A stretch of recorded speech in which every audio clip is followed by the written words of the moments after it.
की टेक्नोलॉजी इतनी एडवांस जी का नहीं बल्कि मौसम का रंग बदल सूरज कहीं गायब हो गया। जैसे तैसे अपनी जान बचाकर बर्फ पर दिन उन्हें एक और गहरा सदमा लगा। भूख और ठंड से लड़ते लड़ते दो में से एक शेफर्ड डॉग वोल्क ने दम तोड़ दिया। वो सिर्फ एक जानवर नहीं था, वो टीम का हिस्सा था, एक दोस्त था। कुछ लोगों ने दबी आवाज में कहा कि हमें इसे खा लेना चाहिए, जिंदा रहने के लिए जरूरी है, लेकिन बाकियों ने इसका जोरदार विरोध किया। घंटों की बहस के बाद इंसानियत की जीत हुई। उन्होंने फैसला किया कि वो मर जाएंगे पर हैवान नहीं बनेंगे। उन्होंने वोल्क को बर्फ में दफनाया, उसके ऊपर एक पत्थर का निशान बनाया और भारी मन से आगे बढ़ गए। लगभग 35वें दिन टीम ने अपनी पहली इंसानी जान खो दी। टीम का सबसे कमजोर सदस्य बायोलॉजिस्ट इवान, जिसके पैरों में फ्रॉस्ट बाइट हो गया था, वो हाइपोथर्मी और भुखमरी से मर गया। अब मौत उनके लिए कोई दूर की बात नहीं थी, वो उनके साथ चल रही थी। इवान की मौत ने सबको हिलाकर रख दिया, लेकिन इसी हताशा में सरगई और आन्या ने मिलकर एक सील का शिकार कर ही लिया। ये उनकी पहली कामयाबी थी। कुछ दिनों के भोजन का इंतजाम हो गया था और एक जीने की छोटी सी उम्मीद वापस लौट आई थी। लगातार ठंड, भूख और अनिश्चितता ने उनके दिमाग पर असर करना शुरू कर दिया था। छोटी छोटी बातों पर झगड़े होने लगे। एक दिन उन्हें दूर एक रोशनी दिखाई दी, जैसे कोई जहाज हो। सब उम्मीद से चीखने लगे, एक दूसरे को गले लगाने लगे, लेकिन वो खुशी चंद पलों की थी। वो सिर्फ बर्फ पर पड़ रहा रोशनी का एक धोखा था, उनके थके हुए दिमाग का वहम। उम्मीद टूटने का ये दर्द किसी भी शारीरिक दर्द से कहीं ज्यादा था। एक और तूफान ने उनका एक टेंट फाड़ दिया और कुछ जरूरी दवाइयां भी उड़ा ले गया। 120वें दिन टीम के सबसे बुजुर्ग सदस्य डेमेट्री से गलती हो गई। उसने बर्फ की एक पतली परत पर पैर रख दिया और वो टूट गई। इससे पहले कि कोई उसे बचा पाता, वो बर्फीले ठंडे पानी में समा गया। अब खाने की कमी इतनी ज्यादा हो गई थी कि लोगों के मन में नरभक्षण का भयानक ख्याल आने लगा। क्या वो अपने मरे हुए साथी का मांस खाएंगे?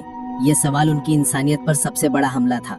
लेकिन उन्होंने फैसला किया, वो मर जाएंगे पर हैवान नहीं बनेंगे। 130वें दिन उन्हें बारहसिंघा यानी रेनडियर का एक झुंड दिखा। उन्होंने जाल बिछाकर उन्हें पकड़ने की बहुत कोशिश की, लेकिन भूखे और कमजोर शरीर के साथ वो तेज तर्रार जानवरों को नहीं पकड़ पाए। कैप्टन आन्या ने एक बारहसिंघा को पकड़ने की कोशिश में खुद को घायल भी कर लिया, पर वो भी नाकाम रही। रास्ते में उन्हें एक पुराने टूटे हुए प्लेन का मलबा मिला। वहां कोई नहीं था, बस धातु का एक ढेर था। लेकिन तभी उनका सामना हुआ अंटार्कटिका के असली राजा से, एक विशाल पोलर बेयर। वो भूखा था और इंसानों को अपने शिकार के तौर पर देख रहा था। उनका आखिरी बचा हुआ शेफर्ड डॉग मीशा अपनी जान की परवाह किए बिना उस भालू पर टूट पड़ा। टीम ने भी हिम्मत दिखाई और उनके पास मौजूद एक फ्लेयर गन से भालू को डराकर भगा दिया। भालू तो भाग गया, लेकिन इस लड़ाई में उन्होंने मीशा को हमेशा के लिए खो दिया। और सिर्फ मीशा को ही नहीं, टीम के एक और सदस्य पावेल को भी भालू ने बुरी तरह घायल कर दिया था।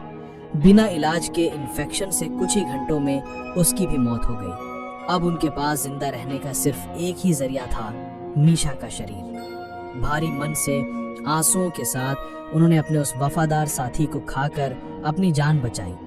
लगातार हो रही मौतों और दबाव ने अब उनकी भावनाओं को भी मार दिया था। अब किसी के मरने पर पहले जैसा दुख नहीं होता था, बस एक डर होता था कि अगला नंबर किसका होगा। और फिर वो पलाया जिसका उन्हें डर था। 6 महीने का दिन खत्म हो चुका था और अब अंटार्कटिका में 6 महीने लंबी रात शुरू होने वाली थी। अब उन्हें अंधेरे में ही चलना था। दिन की रोशनी अगले 6 महीनों के लिए एक सपना बन चुकी थी। अंधेरे और खराब मौसम के कारण वो रास्ता भटक गए। मैप के मुताबिक वो मंजिल के करीब थे, लेकिन असल में वो और भी दूर जा चुके थे। एक ही रात में ठंड और भूख से 2 और सदस्यों की नींद में ही मौत हो गई। अब वो सिर्फ 7 लोग बचे थे।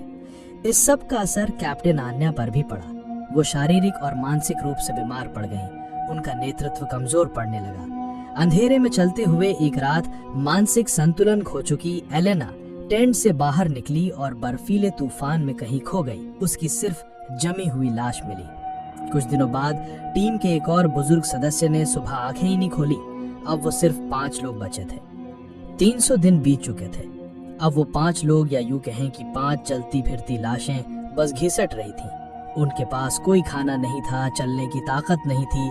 301 दिन, 13 लोगों से शुरू हुआ सफर अब सिर्फ 5 लोगों पर आ गया था। 8 मौतें, 2 वफादार दोस्तों की कुर्बानी, अनगिनत तूफान, भूख और न जाने कितना दर्द सहने के बाद वो उस पॉइंट पर थे जहां मौत जिंदगी से ज्यादा आसान लग रही थी। उन्होंने अपने साथियों को अपनी आंखों के सामने मरते देखा था। उन्होंने अपने दोस्त को खाया था। उन्होंने उम्मीद को टूटते और फिर जुड़ते देखा था। हर दिन एक नई जंग थी, हर रात एक नया डर। और तभी 301वें दिन उन्हें दूर अंधेरे में एक हल्की सी सीधी लाइन दिखी, जैसे कोई एंटीना हो। पहले तो उन्हें लगा कि यह भी उनके दिमाग का कोई वहम है, एक और झूठी उम्मीद, लेकिन वो चीज वहीं थी, हिल नहीं रही थी। एक मरी हुई उम्मीद ने फिर से सांस ली। उनके शरीर में जरा भी जान नहीं बची थी, लेकिन उस एक झलक ने उनके अंदर बची खुची सारी ताकत को जगा दिया। उन्होंने एक दूसरे को देखा और बिना कुछ कहे अपनी जिंदगी की आखिरी दौड़ शुरू कर दी।